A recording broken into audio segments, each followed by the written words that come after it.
اور ہر وہ چیز مانگو جو آپ کے دماغ میں آتی ہے. اور میں نے سوچا جب میں جاؤں گی تو میں اللہ سے مانگوں گی کہ اب جب میں نے کعبہ دیکھا ہے تو لوگ کہتے ہیں کہ جو مانگو کعبہ پہلی بار دیکھ کے دعا قبول ہوتی ہے, دعا تو ہمیشہ قبول ہوتی ہے. بہت ساری یہ روایتیں نا میں نے اپنی لائف میں توڑ دی. میں نے کہا یہ سب من گڑت کہانیاں بند کرے. لیکن آپ تو کعبہ صرف دیکھنے میں ہی اللہ کی کتنی کہتے 20% رحمتیں اترتی ہے جو اوور آل یہ فضائل اعمال میں ہے والیوم 2 میں. ابھی میری نئی تعلیم ہو رہی ہے تو تھوڑی بہت اوپر نیچے ہو جاتا ہے, پلیز معاف کر دینا. آئی ایم شیور آپ لوگ مجھ سے بہت زیادہ جانتے ہو. مطلب وہ ہوتا ہے نا ٹیچر کے آگے بچہ بول رہا ہے وہی بات ہے. تو بس آپ لوگ سب میرے ٹیچر ہو اور میں کوشش کر رہی ہوں سیکھنے کی اور بولنے کی. جب میں بولتی ہوں تو مجھے یاد ہو جاتا ہے اور پکا. اور آپ لوگوں کو ہر چیز بتانے کا صرف یہی نظریہ ہے کہ وہ عمل میں اپنے اندر لے آؤں, کیونکہ ہم کو سب کو شیطان سے بچنا ہے مرتے دم تک. تو جب میں وہاں گئی نا تو مجھے ایسا لگتا تھا پہلے میں جاؤں گی نا میں کہوں گی اور پکچریں دے دے اللہ میاں مجھے, اور کام دے دے اور پاپولر کر دے. میرا دماغ میں یہی تھا. پر اب یقین نہیں مانو گے, جب میں گئی اور میں نے پہلی بار کعبہ دیکھا میرے دل سے یہ دعا نکلی کہ اللہ مجھے ہدایت دے دے.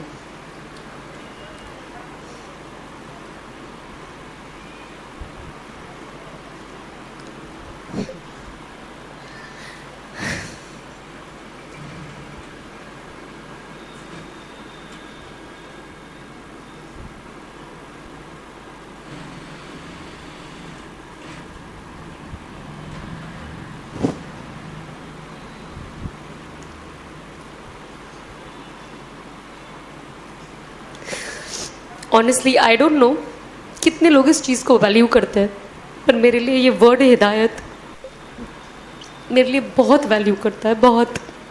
اس چیز نے میری دنیا اور شاید میری آخرت بدل دی ہے. اور کہیں نہ کہیں جو اسبابی طور سے دکھتا ہے میں سوچتی ہوں شاید مجھے جہنم کی آگ سے بچا لیا ہے. تو جب یہ ورڈ ہی آتا ہے نا تو میرا دل بہت بھر جاتا ہے کہ اللہ نے کیسا کر دیا. مطلب جب ہم پڑھتے ہیں نا قرآن شریف اور اس میں لکھ کے آتا ہے کہ اللہ جسے چاہے ہدایت دے. تو جب میں اینڈ آتی ہے نا ایک اور کہ I was lost and he found me and he guided me, میں گمراہ تھی اور انہوں نے مجھے صحیح راستہ دکھایا. تو میں قرآن شریف ابھی بھی جبھی بھی پڑھتی ہوں اور جب وہ آیت آتی ہے اور میں پڑھتی ہوں نا میرے آنکھ سے آنسو ایسے ٹپ ٹپ گرنے لگ جاتے ہیں اور مجھے رکنا پڑتا ہے کچھ وقت, کیونکہ میں خود ابھی تک یہ ڈائجسٹ نہیں کر پائی ہوں کہ اللہ نے زندگی میری کیسے بدل دی. بس اللہ استقامت دے اور آخری دم تک ہدایت پہ رکھے اور ہدایت پہ موت دے. تو میں نے اللہ سے مانگا کہ اللہ مجھے ہدایت دے دے اور مجھے اس حرام سے بچا لے اور مجھے حلال پہ ڈال دے. مجھے نہیں پتا میں کیا کروں. اگر میں یہ کام چھوڑوں تو میں کروں کیا؟ مجھے تو کچھ آتا بھی نہیں ہے, جاب پہ تو میں جا نہیں سکتی, تو میں کیا کروں؟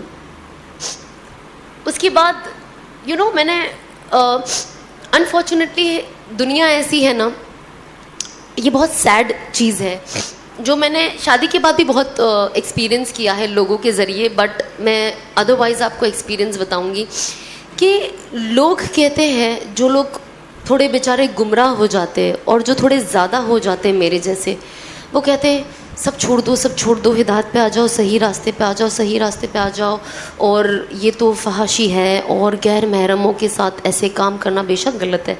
بٹ جب انسان سدھرنا چاہتا ہے اور اپنی زندگی صحیح کرنا چاہتا ہے تو پھر وہ ان کے اوپر اپنے تانوں کی بارش کر دیتے ہیں کہ انسان الٹا پیر بھاگ جائے, کہ بھلے میں سیدھا ہو جاؤں لیکن مجھے لوگوں کو نہیں بتانا ہے کہ یار میں نے اللہ نے مجھے ہدایت کی توفیق دی, کیونکہ لوگ میرا مذاق بنا رہے ہیں اور شاید ان کی وجہ سے ایسا نہ ہو کہ میں واپس جہاں سے آئی ہوں میں وہاں چلی جاؤں. کیونکہ انسان کمزور ہوتا ہے نا, انسان تانے, آج ہم گھر میں تانے سنتے ہیں تو کیسا لگتا ہے کہ گھر سے بھاگ جاؤ, ہوتا ہے نا کبھی کبھی فیلنگ, بھاگنا نہیں ہے بٹ وہ فیلنگ آتی ہے نا ایک انسان کو. تو جب اتنی سی چیز پہ جب آپ کی امی آپ کو کچھ بول دے یا کچھ ایسا ہو جائے تو انسان سوچتا ہے یار کتنا کیوں ایسے, یار مجھے کیوں تانے دے رہے, انسان کتنا روتا ہے. تو آپ سوچو جو انسان چینج ہو کر آتا ہے جب اس کے لیے یہ سب بولا جاتا ہے تو وہ چیز لینا ایکسیپٹ کرنا بہت مشکل ہو جاتا ہے.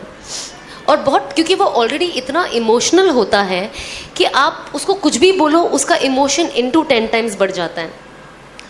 تو سب تو کہتے ہیں چھوڑ دو صحیح راستے پہ, صحیح راستے پہ, پر جب انسان اگر وہ لڑکی ہے خاص طور پہ, اگر وہ چیزیں چھوڑ دیتی, صحیح راستے پہ آ جاتی ہے, تو کوئی دینی گھر اسے اپنا بیٹا نہیں دیتا.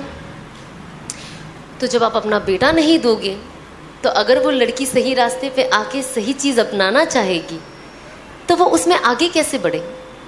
ہم جب یہ بات آتی ہے نا قربانیوں کی, اور جب ہم حدیثیں پڑھتے ہیں تو ہم نا یہ سارے ایگزامپلز لوگوں کو تو بہت اچھے سے دے دیتے ہیں, بٹ جب وہ اپنے پہ آتی ہے نا تو ہم وہ کرنا پسند نہیں کرتے. اسی لیے میں میرے ہسبینڈ کی بہت زیادہ شکر گزار ہوں, اور ساتھ ہی ساتھ میرے ساس سسر کی, جو یہ سارا سچویشن دیکھ کر مجھے خوشی خوشی ایکسیپٹ کیے. میرے ہسبینڈ نے ایک اتنا بڑا اسٹیپ لیے, کیونکہ ہوتا نا جو انسان عالم ہوتا ہے تو ان کے جو سراؤنڈنگ والے ہوتے ہیں وہ ان کا دماغ, کچھ لوگ, ناٹ آل, کچھ لوگ ایسا دماغ میں فطور بٹھا دیتے کہ سامنے والا جو کچھ کرنا بھی چاہتا ہے تو اسے نہیں کرنے دیتے, کیونکہ اس کو اتنا ڈاؤٹ فل کر دیتے کہ آپ تو اسے شادی کر رہے ہو, یہ ٹکے گی کہ نہیں. مطلب میری نکاح پہ تو ایسی ایسی باتیں اٹھی تھی, میں ٹکوں گی کہ نہیں, شادی میری 6 مہینے بھی نہیں ٹکے گی, اور میں واپس وہی ہو جاؤں گی جو میں تھی. اور میں اللہ کو یہی کہتی تھی کہ اللہ مجھے صبر دے اور ان سب کو دکھا دے کہ یہ لوگ کتنے غلط ہے, اور شاید جب وقت جائے گا اور لوگ دیکھیں گے تو شاید اپنا نظریہ بدلے. مجھے جو چیز سے میں گزر رہی ہوں ابھی, اور جو تکلیف چیزیں سن کر مجھے ہو رہی ہے, لیکن میرے کچھ چیز کو لوگوں تک ایسے پہنچا کہ میرے بعد آنے والی لڑکیوں کے لیے آسانی کر دے, تاکہ میرے جیسی جو اور لڑکیاں ہیں وہ اپنی زندگی کا رخ بدلے. اور انس کو دیکھ کر جو لڑکے ہیں وہ یہ کرنے کے لیے آگے بڑھے کہ ہمیں لایا گیا, ہمیں باتوں کے لیے تو نہ لایا گیا ہے. میں تو یہاں بیٹھ کے بڑی بڑی باتیں کر سکتی ہوں, بڑی باتیں کر سکتی ہوں, لیکن اگر میں وہ عمل نہیں کرتی ہوں تو کوئی پوائنٹ ہی نہیں ہے. اور اللہ کہتا ہے نا کہ جب آپ دائی بنو اور جب آپ لوگوں کو کچھ بولو, اگر میں آج آپ کو بولوں گی نا کہ آپ کو 2 رکعت نفل پڑھنی ہے تو مجھے 4 رکعت تو ایٹ لیسٹ پڑھنے والی ہونا چاہیے, تب اللہ میری باتوں میں وہ وزن دیں گے اور وہ زور دیں گے جو آپ لوگوں کے دل میں جا کے اترے گی. ورنہ صرف باتیں یہاں سے سیدھا وہ ڈور کے باہر ہوا میں نکل جانی ہے. کہ اللہ کہیں گے جب یہ خود ہی کچھ نہیں کرتی ہے تو آپ کے دلوں میں لانا مشکل ہے نا.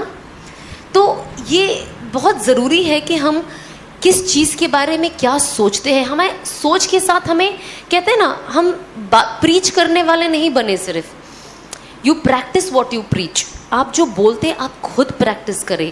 تو میں آف کورس باتیں کرنے سے پہلے میں نے پریکٹس کرنا شروع کیا, اور جتنی چیز میں ابھی پریکٹس کرتی ہوں میں وہ چیز باتیں کرتی ہوں, اور جو چیز میں نے نئی عمل میں لائی ہے میں وہ بھی کوشش کرتی ہوں کہ میں شیئر کروں, تاکہ ساتھ ہی ساتھ جن کسی کو ایکچولی پتہ, آپ یقین نہیں مانو گے, جیسے مجھے میرے شوہر ایک کوئی بتا دیتے کہ آپ یہ پڑھو, یہ پڑھنے کے بعد یہ زیادہ ضروری ہے اور اس سے فلانا فائدہ ہے. پتہ ہے میری سب سے پہلی فیلنگ کیا ہوتی ہے؟ میں جلدی سے انسٹاگرام پہ ڈال دوں تاکہ سب پڑھ لیں اور سب کو یہ فائدہ ہو جائے. آج اللہ نے ایسا کیا ہے کہ یہ فیلنگ سب سے پہلی فیلنگ ہے جو میرے دل میں آتی ہے کہ لوگوں کا فائدہ ہو, لوگوں کا فائدہ ہو. جیسے انہوں نے کہا, قرآن میں لکھا ہے اخرجت للناس, کہ ہمیں بنایا گیا ہے ایک دوسرے کی بہتری کے لیے. اللہ کہتا ہے کہ آپ جائیں اور لوگوں کو بتائیں کہ مجھے کیا پسند ہے, اور لوگوں کو جا کر یہ بھی بتائیں کہ مجھے کیا نہیں پسند ہے. اور جو میری سنتوں کو فالو کرے گا اور حضور پاک صلی اللہ علیہ وسلم کی سنتوں کو فالو کرے گا وہ بالکل کامیابی کے راستے پہ ہے. تو یہی تو قرآن ہمیں کہتا ہے ایک دم کھلے الفاظ میں. اس میں ریڈ بٹوین دا لائن کچھ نہیں ہے کہ اب آپ اس کے کتنے مطلب نکالو گے, اس کا کوئی مطلب نہیں ہے. کٹ ایک دم اسٹریٹ, پوائنٹ ٹو پوائنٹ لکھا ہوا ہے. اس میں ہمیں کوئی آگے پیچھے کی کوئی دلائل نہیں ہے, ایک دم اسٹریٹ ہے. اگر یہ کوئی نہیں سمجھے تو وہ بے وقوفی ہوگا, ہے نا. اتنی تو سمجھ ہم سب میں ماشاء اللہ سے. تو جب میں عمرہ کے لیے جاتی تھی, مجھے ابھی بھی یاد ہے کہ میں 5 وقت صرف یہی دعا مانگتی تھی. جو 5 بار گئی ہوں ہر وقت یہ دعا مانگتی تھی کہ اللہ ہدایت دے دے. مجھے نہیں پتا میرا حلال کا کیا ذریعہ ہے روزی کا, پر دے دے, اور مجھے اس حرام سے کیسے بھی نکال کے باہر بھگاؤ مجھے یہاں سے جلدی, کیونکہ میری جان اوپر نیچے ہوتی ہے کچھ وقت. پر تب کیسا ہوتا تھا نا, کچھ کچھ وقت ہوتی تھی. کیونکہ کیا ہوتا ہے نا, ایک میں نے بہت اچھی چیز پڑھی تھی کہ جب انسان نا اپنے آپ کو اتنے حرام میں گھیر لیتا ہے تو اسے حلال بھی حرام نظر آنے لگتا ہے. تو میں نے اپنے آپ کو, اب میں جو کام کروں گی تو ظاہر سی بات ہے ویسے ہی لوگ میرے آس پاس ہوں گے, تو مجھے ہدایت کیسے ملے گی؟ اس کے لیے مجھے ایسے انسان کے ساتھ بیٹھنا ضروری ہے نا, اور ایسے انسان کے ساتھ بات کرنا ضروری ہے. اب تب تو ہم کوئی مولانا کو دیکھے تو ہم الٹے پیر بھاگ جاتے تھے, کیونکہ ہمیں تو لگتا تھا یہ ہماری کھچائی کرنے والے ہیں اور بس مجھے سیدھا جہنم میں بھیجنے والے.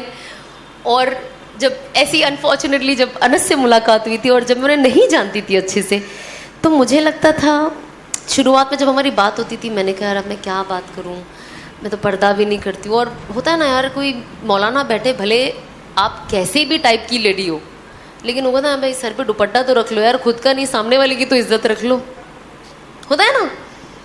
تو میں انس کے پاس ویسے جاؤں اور بات کروں, مجھے ایسا لگتا تھا یار, وہ ہوتا تھا نا, میں نے ان کا نام رکھ دیا تھا کہ اللہ کی پولیس آ گئی ہے پکڑنے کے لیے مجھے. تو مجھے ایسا لگتا تھا اچھا. پھر اللہ نے ایک ایسا وقت لایا کہ 2018 ہی اسی سال کے اینڈ میں, آپ یقین نہیں مانو گے, مجھے شروعات میں انس بہن بلاتے تھے. اوکے میں سوچتی ہوں تو مجھے ابھی بھی ہنسی آتی ہے. تو آف کورس وہ تو دعوت کی نیت سے ملے تھے مجھے, اور ان کا کام تھا کہ یار ایک کوئی اگر انڈسٹری سے صحیح راستے پہ آ جاتی ہے شاید اور بہنوں کا فائدہ ہو جائے, انڈسٹری سے بھی اور اس کے علاوہ بھی. تو مجھے جب ملے, اچھا بہن, جی بہن, میں بھی ہاں, جی مولانا, جی. تو کیا پتا تھا کہ میرے ہمسفر بن جائیں گے. تو ہاں جی. اب ان کے ساتھ میں ملی نا, جب میں آپ کو بتا ہی دیتی ہوں, مجھے کیونکہ مجھے طارق جمیل صاحب بہت پسند ہے, تو میں ڈیفینیٹلی چاہتی تھی کہ میری ان سے ملاقات ہو جائے. تو میری بات انس سے ہوئی اینڈ میری ملاقات ان سے دبئی میں ہوئی. اور جب ہوئی نا, تو میں جا کے جب جیسے ان کو ملی, آپ یقین نہیں مانو گے, میں ان کے ساتھ 2 گھنٹہ کم سے کم بیٹھی ہوں گی. میں, میری موم, میرے ڈیڈ, انہوں نے مجھے کچھ نہیں کہا, آپ کام چھوڑ دو, نہیں نماز پڑھو, نہیں, کیونکہ وہ سمجھ گئے تھے کہ میں جو فیلڈ سے آتی ہوں نا, اگر یہ مجھے پہلی ملاقات میں یہ کہیں گے تو میں بھاگ جاؤں گی, سمجھ رہے ہو آپ, یا شاید دوسری بار ملنے کے لیے تکلف کروں گی کہ تو میرا نصیب کہ اللہ نے کیسے مجھے ان سے بھی ملا دیا. تو جب میری ان سے بات ہوئی اینڈ مطلب ہوتا ہے نا, ہم آج کی تاریخ میں ہم کو ایسا تھا شاہ رخ خان مل جائے یار, مطلب اس کو دیکھنے کی بڑی چاہت ہے, اور اس کو دیکھتے برابر ہی دونوں آنکھوں میں دل آ جاتا ہے نا, لڑکیوں کا یہ ہے نا مسئلہ. تو ہم اگر کسی کو پسند کرتے تو کیسا ہوتا ہے, ان کو دیکھتے برابر ہمارے آنکھوں کے اندر نا ایک چمک آ جاتی ہے. اینڈ آپ یقین نہیں مانو گے کہ جب میں کام کرتی تھی اور مجھے بڑے اسٹارس کے ساتھ کرنا تھا, اور جن سے ملاقات ہوئی مجھے بہت خوشی ہو, مجھے لگا تھا کہ میرے خوشی کا نا آخری معیار ہے جب میں ان کو دیکھتی تھی اور ان سے ملتی تھی. جب میں سلمان کے ساتھ کام کری اور ان سے ملتی تھی, روز ملاقات کا موقع لگتا, مجھے لگتا تھا یہ میری خوشی کا آخری معیار ہے, مطلب واو. لیکن مجھے ابھی بھی یاد ہے, طارق جمیل صاحب باتھ روم سے نکلے باہر اور ان کی اہلیہ کے ساتھ بیٹھی تھی, اور ان کو دیکھ کر جو خوشی ہوئی, مجھے لگا اب میں اپنی خوشی کے آخری معیار پہ پہنچی ہوں زندگی کے. آخرت میں تو اللہ کو اور ان کے پیارے رسول کو دیکھ کر وہ تو ہم اندازہ بھی نہیں لگا سکتے اس معیار کا, لیکن دنیا میں جو مجھے ان کو, آپ یقین نہیں مانو کہ میرے آنکھوں سے آنسو نکل گئے, محبت کے آنسو, نہیں بہت کم نکلتے. تو جب میں نے ان کو دیکھا, میں جب بھی ان کو دیکھتی ان کی ویڈیو سنتی تو مجھے, میں اندر ہی اندر پورے ویڈیو میں کہتی اللہ مجھے ان جیسا بنا دے, اللہ مجھے ان جیسا بنا دے, اللہ مجھے ان جیسا بنا دے. میری باتوں میں یہی تاثیر لا, یہ کیسے کیا بات کرتے ہیں, سیدھا دل میں اترتی ہے. اور جب اس کے بعد جب انس مجھے میری امی کو گھر واپس چھوڑنے ہوٹل واپس چھوڑنے آ رہے تھے, تو 2-3 لوگ بیٹھے تھے, اور میں ہر چیز نوٹس بہت کرتی ہوں. ہماری فیلڈ ہی ایسی تھی نا ایکٹنگ کی, نوٹس کرو کون کیسے بات کرتا ہے, چلتا ہے, اور کیسے سب کی ادائیں ہیں, آف کورس لڑکیوں کی بھی, اوکے, ناٹ جسٹ بوائز. تو جب میں بیٹھی تھی نا, تو یہ لوگ مرحوم جنید جمشید صاحب کی بات کرنے لگے, اور جیسے لوگ بات کرنے لگ گئے اللہ انہیں جنت الفردوس نصیب عطا فرمائے. کیا شخص تھے وہ, اللہ ان کی مغفرت کرے. تو ایک سیکنڈ میرے اندر اس وقت بہت ساری چیزیں آ رہی تھی, اور سب سے پہلی چیز جو میرے اس وقت دماغ میں آئی, کیا میرے پاس میری زندگی میں ایسے کوئی لوگ ہیں جو میرے اس دنیا میں نہیں رہنے کے بعد میرے لیے ایسی باتیں کریں. کیونکہ میں ہمیشہ لوگوں کو نارمل لوگوں کی بات کرتی ہوں, جو دینی طرف اتنا رجحاؤ نہیں ہے, وہ یہی کہتے ہیں یار وہ اچھا انسان تھا پر اس دنیا میں نہیں ہے. میں نے کبھی نہیں سنا کہ سارے لوگ جتنے مجمع میں بیٹھے ہیں, 5-6 لوگ اگر گروپ میں بیٹھے سب بول رہے ہیں اللہ انہیں جنت دے, آمین آمین. تو میں نے کہا مجھے تو یہی چاہیے. تو اس وقت میں اپنے آپ سے پوچھی کیا میں ایسے کسی کو جانتی ہوں. آف کورس میرے ماں باپ کے علاوہ اور بھائی بہن ہے, بٹ آج کی تاریخ میں کوئی کسی گارنٹی نہیں دے سکتا نا کہ مرنے کے بعد کون کتنا پڑھ کے بھیجے گا. پر ان کے علاوہ سب سے قریبی رشتوں کے علاوہ کیا میرے پاس کوئی ایک دوست ہے کہ اگر میں اس دنیا میں نہیں رہی تو اللہ نے کتنا آسان کر دیا نا, پورا قرآن میں 3 بار بسم اللہ بول کے قل هو اللہ احد پڑھ لے تو ایک قرآن کا ثواب ہے. کیا میرے پاس کوئی ایسا ایک واحد انسان ہے جو میرے لیے صرف 3 بار سورہ اخلاص پڑھ لے بسم اللہ کے ساتھ اور مجھے بخش دے؟ اینڈ میرے پاس کوئی نام نہیں آیا. میرے ذہن میں ایک انسان کا اس وقت نام نہیں سوچ پائی. اینڈ تب مجھے لگا کہ یہ سوچنے والی بات ہے, اس پہ تھوڑا غور کرنے والی بات ہے. اینڈ مجھے لگا کہ نہیں, مجھے کچھ ایسا کرنا ہے کہ میرے لیے کوئی ایسا کرے جب میں نہیں رہوں, اور ساتھ میں 4 لوگ آمین کہے اور میرے لیے جنت کے لیے سوچے. ہم کہاں سوچتے کسی کی جنت کے لیے آج کی تاریخ میں, مشکل ہے. تو مجھے ایسا تھا کہ بس لوگ میرے لیے یہ سوچے. اب وہ کیسا ہوگا, آپ کو ایسے لوگوں کے ساتھ اٹھنا بیٹھنا پڑے گا نا بھائی. اب دنیا کے لوگوں کے ساتھ ملو گے تو وہ تو مطلب آپ نکل لیے, آپ دنیا سے بھی ختم, ان کے ذہن سے بھی ختم. کبھی مشکل سے یاد آ گئے تو ہماری خوش نصیبی, اور اس کے بعد اگر کچھ پڑھ لیا تو مطلب وہ تو بہت ہی نصیب کی بات ہے. تو وہ تو یہ بہت ڈاؤٹ فل چیز ہے. اب ہمیں ڈاؤٹ میں نہیں رہنا ہے نا. ہم اس دنیا کے اللہ نے جو کہا ہے ہم اپنے اعتبار سے کر لے کہ اللہ نے کہا ہے توبہ سے مغفرت ہے, اس سے جنت ہے, جہنم کی آگ سے راحت ہے. اللہ نے کہا یہ مجھے کرنا ہے. اب اس کا فائنل رزلٹ کیا ہے یہ تو آنکھ بند کرنے کے بعد ہی پتہ ہوگا. آج میں باتیں کرتی ہوں, آپ لوگوں تک پہنچاتی ہوں, کچھ لوگ شاید مجھے آج کی تاریخ میں نیک سمجھتے ہیں, تو یہ تو اللہ نے آپ کے دلوں میں کہتے ہیں نا ایک محبت ڈالی ہے. تو کہتے ہیں نا جب اللہ کسی کو پسند کرتا ہے نا تو وہ جبریل علیہ السلام کو بلاتے ہیں اور کہتے ہیں کہ میں اس بندے سے محبت کرتا ہوں تو آپ بھی اس بندے سے محبت کرے, اور جا کے سب کو کہہ دے کہ وہ اس بندی سے محبت کرے, بندہ یا بندی سے. پھر جبریل علیہ السلام جتنے بھی ملائکہ ہیں ان سب کے پاس جا کے کہتے ہیں کہ اللہ اس بندی سے محبت کرتا ہے یا اس بندے سے, اور آگے پیچھے کچھ نہیں جاننا ہے, کوئی دلیل نہیں ہے, اس سے محبت اللہ نے کہی کرتے ہیں. اور انہوں نے ہمیں پیغام دیا ہے, حکم دیا ہے کہ ہمیں بھی ان سے محبت کرنی ہے. تو سارے ملائکہ آپ سے محبت کرنے لگتی ہے. پھر وہ دنیا کے جتنے جانور ہیں, دریا کے اندر کتنے بھی میل اندر اور اوپر, وہ ان سے جا کے کہتے ہیں کہ اللہ اور جتنے ملائکہ اور میں اس انسان سے محبت کرتے, تو آپ سب ان سے محبت کریں. تو جب میں یہ سنتی تھی نا, یہ بہت ساری چیزیں جب میں تعلیم نئی لیتی تھی تو میں سنتی تھی, پر آج جب میں لوگوں کے اندر یہ محبت دیکھتی ہوں نا, مجھے ہر وہ چیز جو میں نے حدیثوں میں سنی ہے, جو میں نے قرآن میں سنی, مجھے آج وہ سچ ہوتے ہوئے نظر آتی ہے.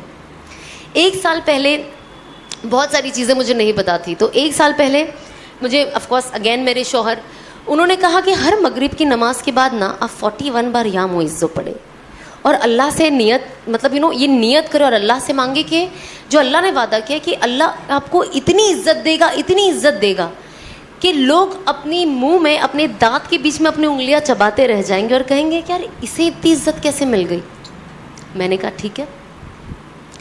اب میں نے بھی وہ پڑھنا شروع کر دیا دل سے, اور آج جب میں آپ سب لوگوں کے دل میں اتنی محبت دیکھتی ہوں, میں اتنی محبت آج کی تاریخ میں میرے پاس لوگوں سے آتی, کوئی غرض نہیں ہے, دنیاوی کوئی غرض نہیں ہے, لیکن جو یہ سچی محبت میں دیکھتی ہوں تو مجھے لگتا ہے کہ واقعی یہ جو چیزیں بولی گئی ہے اور لوگوں نے پڑھی ہے واقعی کام کرتی ہے. مطلب میرا پرسنل ایکسپیرینس ہے.